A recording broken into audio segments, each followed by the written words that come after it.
그림 가는 알루미늄 포일을 잘게 잘라 알루미늄 캔에 붙인 다음 마이너스로 대전된 에보나이트 막대를 접촉하였더니 알루미늄 포일이 벌어지는 것을 나타낸 것이다. 마이너스를 띠고 있는 에보나이트 막대를 알루미늄 캔에 접촉을 하게 되면 에보나이트에 있던 마이너스 전하들이 알루미늄 캔과 알루미늄 포일 쪽으로 이동하게 되고요. 알루미늄 포일은 마이너스를 띠기 때문에 정기적인 청력에 의해서 벌어지는 현상이 나타난 거죠. 가의 알루미늄 캔에, 그럼 현재 알루미늄 캔은 전체적으로 포일과 캔은 다 마이너스 전하를 띠고 있었어요. 자외선 등을 비췄더니 알루미늄 포일이 오므라든 것을 나타냈다. 그러면 자외선에 의해서 알루미늄 캔과 포일에 있는 전자가 떨어져 나간 거예요. 그래서 정기적으로 마이너스가 약해지기 때문에 많이 벌어졌던 포일이 오므라드는 현상을 나타낸 거고요. 기억, 가에서 알루미늄 포일은 플러스 전하를 띈다. 플러스 전하를 띠는 게 아니라 마이너스 전하를 띠는 거고, 나의 알루미늄 포일에서 전자가 방출이 되었죠. 디귿, 나에서 자외선 등을 가까이 비추면 알루미늄 포일은 더 빨리 오므라든다. 가까이 비쳤다라는 것은 그만큼 자외선이 알루미늄에 비춰주는 양, 즉 빛의 세기가 많아졌다는 거죠. 그만큼 빛의 세기가 많아졌기 때문에, 즉 빛의 세기가 커졌기 때문에 알루미늄 포일에서 단위 시간당 방출되는 광전자의 수도 그만큼 많아지기 때문에 더 빠르게 알루미늄 포일이 오므라들 거예요. 또 옳은 문장. 가는 광 다이오드에 백색광을 비췄을 때, 백색광은 단색광과 달리 빨파 녹색에 해당하는 빛이 혼합된 빛을 백색광이라고 하고요. 나는 서로 다른 종류의 광 다이오드 A, B, C의 수, 광, 감도의 특성을 나타냈다. 수, 받을 수, 광, 빛과 특정하죠. 즉, 특정한 파장의 영역의 빛에 대해서 반응하는 정도를 수광 감도다라고 표현을 하는 거예요. 보기에 기억, 광 다이오드 내부에서 전자는 N형 반도체 쪽으로 이동을 한다. 광 다이오드에 빛을 비추게 되면 광자 한 개의 에너지가 반도체의 띠 간격보다 크면 원자가 띠에 있던 전자가 전도띠로 전이하죠. 그러면서 전자 양공 쌍이 형성되는 거고요. 이때 양공은 P형 반도체 쪽으로, 그리고 전자는 N형 반도체 쪽으로 이동을 해요. 기억, 옳은 문장. 니은, 파장이 380에서 750 나노미터인 가시광선 영역의 빛을 감지하는데 B가 가장 적절하다.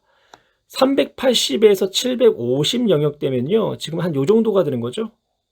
그러면 B가 아니라 A의 영역대의 가시광선이 가장 적절한 거고요. 디귿, D 간격은 A가 C보다 작다.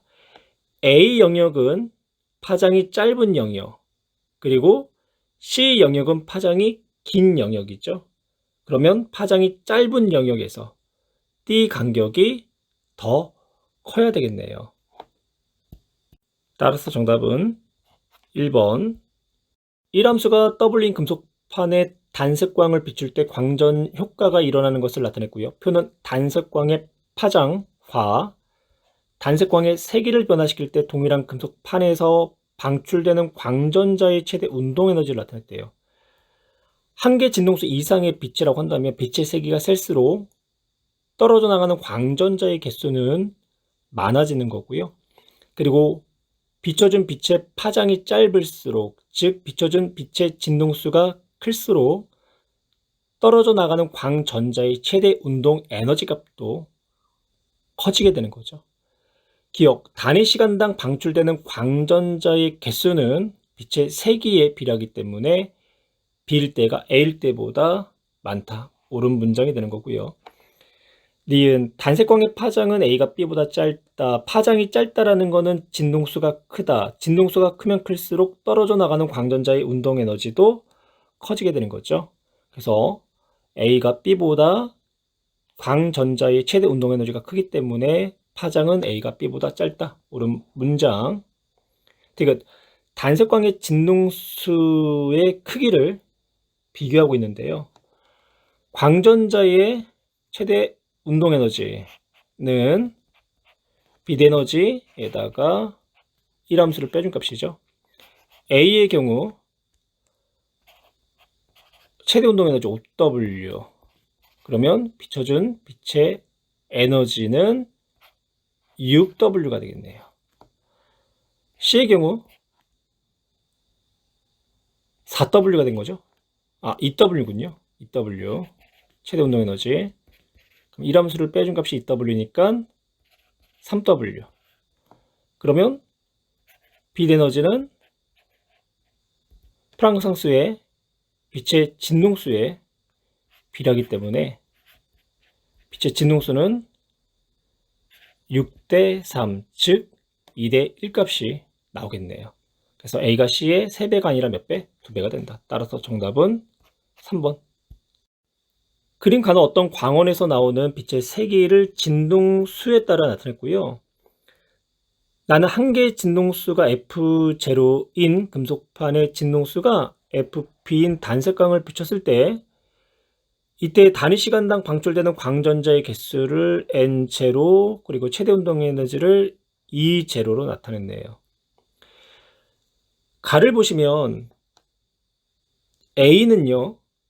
빛의 세기는 셋 중에 가장 큰데 한 개의 진동수 이하의 빛의 진동수이기 때문에 이때는 떨어져 나가는 광전자가 없을 거고요.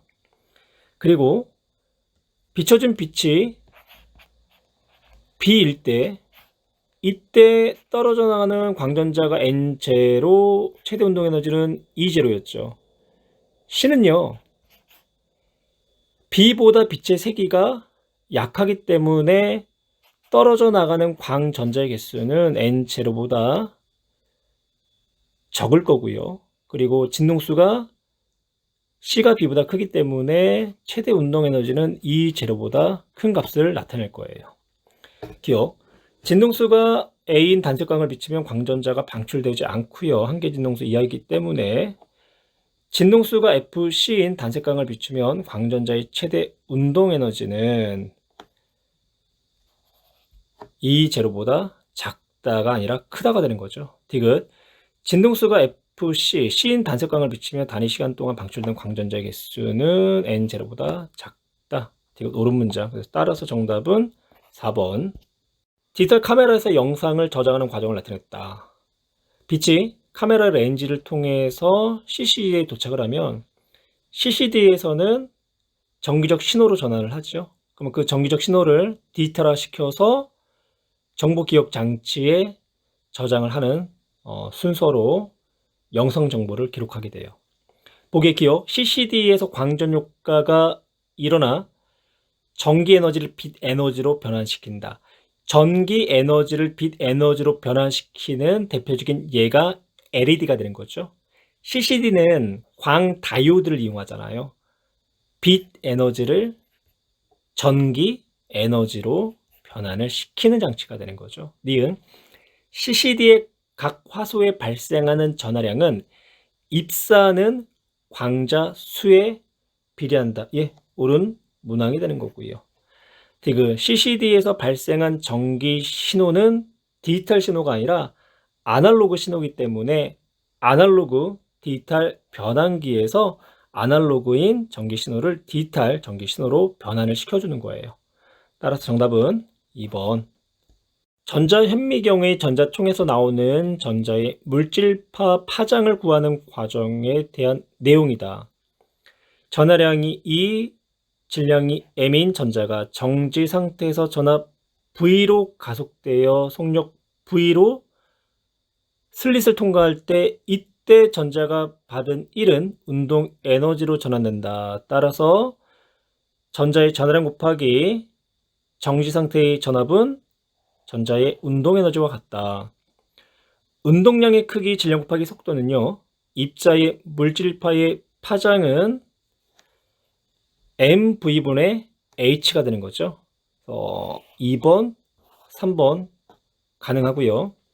그러므로 전압 V로 가속된 전자의 물질파의 파장은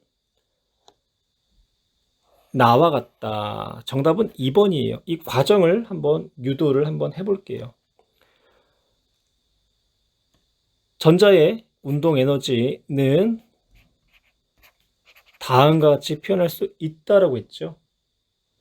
그리고 이 식은 다음과 같이 나타낼 수 있고요.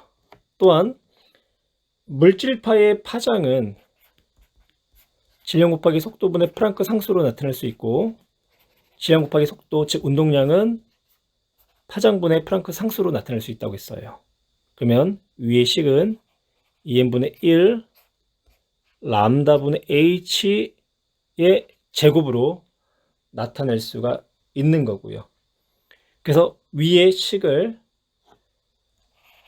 파장, 즉 물질파로 나타나게 되면 물질파는 루트 2 곱하기 전자의 전하량 곱하기 전자의 질량 곱하기 정지 전압분의 프랑크 상수로 나타낼 수 있어요. 따라서 정답은 2번이 되는 거죠.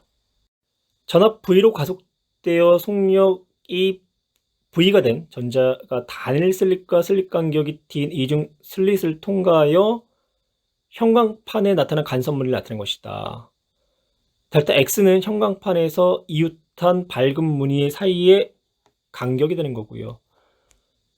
간섭 무늬에서의 이웃한 간격은 슬릿의 폭에 반비례하고 파장에 비례한 값을 갖게 돼요. 그러니까 파장이 길수록 무늬 사이 간격 델타 X는 넓어지게 된다. 그리고 6번에서 우리가 문제를 풀었나요? 전자의 전하량 곱하기 전압은 운동 에너지로 나타낼 수가 있다라는 거. 그러면 가속 전압이 증가할수록 속력은 어떻게 되나요? 빨라져. 그럼 속력이 빨라진다라는 거는 물질파의 파장이 어떻게 되죠? 물질파의 파장이 짧아진다라는 결론을 얻을 수가 있겠네요. 기어 형광판의 간섭무늬가 나타나는 것은 전자의 파동적인 성질 때문이다. 대표적인 파동성에 대한 현상은 간섭과 회절이 있죠. 이건 가속 전압을 증가시키면 전자의 속력은 감소한다. 증가하죠. 전압을 증가시키면 속력도 증가하게 된다.